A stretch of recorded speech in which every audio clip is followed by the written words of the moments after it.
First off, this was just dangling. Zip tied that. Next.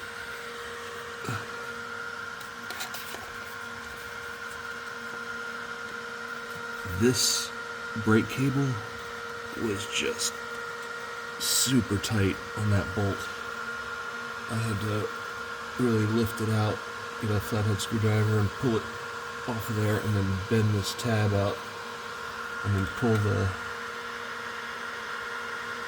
I guess that's like safety,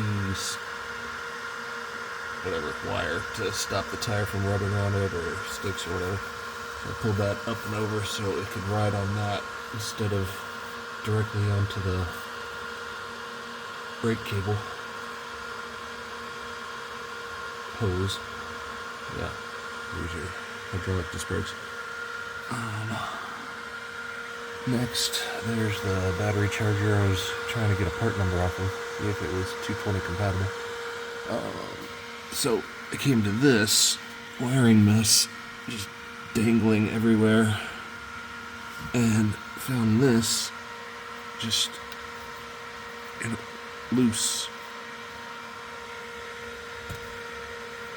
I don't know. That's probably just gonna fall off if I don't tighten it. So, a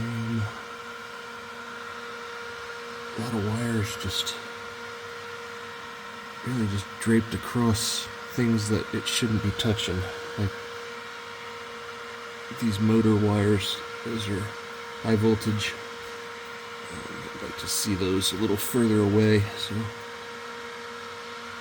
I'll try to pull those up and zip tie these together probably here.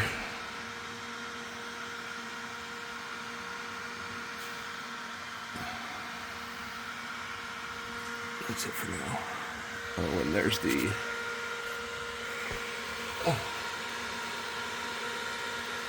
this one is the one for the backup buzzer. Yeah, get rid of that. That was terrible. Somebody said put tape around it. Might calm it down a little bit. I'd like to have something, but that thing was just way too loud for the neighbors.